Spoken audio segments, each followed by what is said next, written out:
¿La economía rusa está realmente en ruinas? Mi invitado de hoy es Dmitry Dolgin. Algunos comentaristas han instado a los analistas a ser más cautelosos al citar las menguantes reservas de Forex del país como desastrosas, diciendo que ese argumento ignora el hecho de que las deudas externas de Rusia están cayendo junto con las reservas. ¿De qué lado está usted? Primero, me gustaría recordar que en noviembre del año pasado, Rusia hizo la transición a un régimen de tasa de cambio de libre fluctuación. Desde mediados de diciembre, el Banco Central no realizó ninguna intervención en el Forex.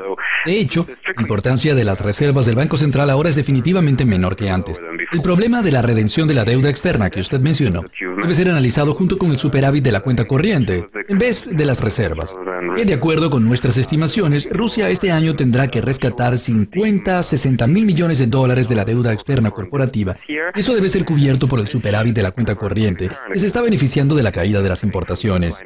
Sin embargo, el flujo de salida estructural de capital neto, el que no está relacionado con las sanciones y usado para redención de la deuda externa, es de hecho una preocupación y puede poner presión sobre las reservas del Banco Central a través de instrumentos no ortodoxos, como operaciones de repo de Forex. Por ejemplo, el volumen acumulado de ese instrumento, la demanda por ese instrumento desde mediados de diciembre, ha estado en alrededor de 30 mil millones de dólares, es decir, es preocupante. ¿Cree usted que Rusia ya no necesita un petróleo a $100 para equilibrar su presupuesto y que será anulado el efecto de los precios bajos del petróleo sobre la economía en general?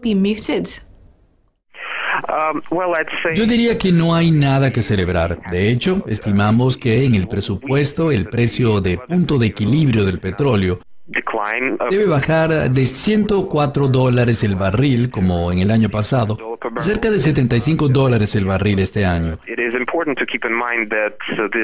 Sin embargo, es importante tener en mente que esa mejora se debe totalmente al efecto de la depreciación del rublo y los ingresos de petróleo del presupuesto, que son denominados en dólares. No es realmente una conquista, sino es una señal de una posición más fuerte del presupuesto a largo plazo. El problema es que a raíz de la depreciación del rublo, la aceleración de la inflación es inevitable y, como resultado, el presupuesto a largo plazo tendrá que aumentar sus obligaciones sociales. Los expertos dicen que la gente ya está sintiendo las consecuencias de la caída del rublo. Los precios de algunos bienes ya subieron 150% y hay avisos de que la tasa de inflación podría subir a 20% en primavera. ¿Eso está de acuerdo con sus estimaciones? Está bastante cerca. Según nuestras estimaciones, la inflación debe alcanzar el pico de 18% en el rango anual. Pero eso debe suceder pronto, probablemente este mes.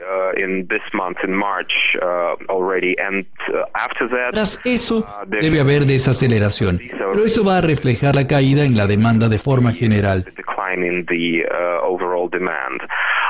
Creo que ya pasamos del pico de los efectos inflacionarios de la depreciación del rublo. Su contribución a la inflación debe ser de cerca de 8%, pero también tenemos los efectos de la prohibición de importación de alimentos, que debe contribuir al menos 1,5%.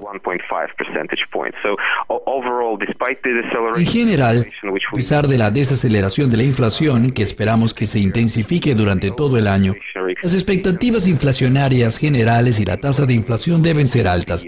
Definitivamente Rusia no regresará tan pronto a la inflación anual normal de 7-8%. La política del banco está comprometiendo a Rusia a tener un rublo débil, pero sin duda existe el problema de la sostenibilidad. ¿Cuál es su previsión para el par a largo plazo? En las últimas semanas noté la caída de la volatilidad, que puede ser una señal de que Rusia ya pasó del primer impacto, y eso realmente crea una oportunidad de apreciación para el rublo en dirección a su valor justo, que es algo entre 60 a 50 rublos por dólar.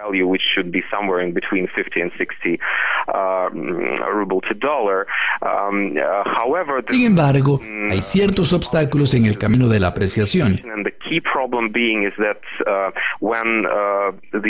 principal problema es que cuando la tasa de cambio ya no es un ancla nominal, la inflación normalmente la sustituye como un ancla nominal de expectativas.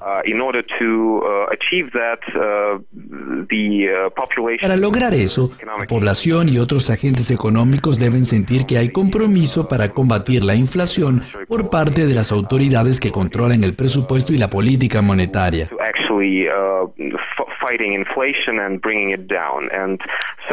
Hasta ahora ha habido poco éxito, especialmente dadas las señales de que algunos gastos sociales del presupuesto deben aumentar.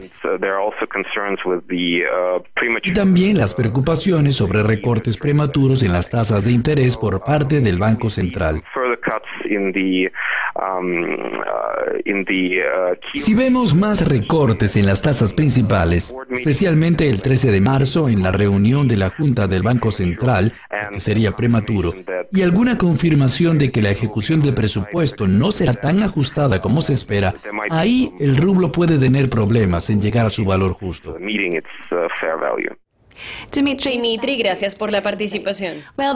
Nuestra entrevista ha terminado. Para más panoramas sobre monedas, haga clic en Forecast, que analizará el par euro-libra. Hasta luego.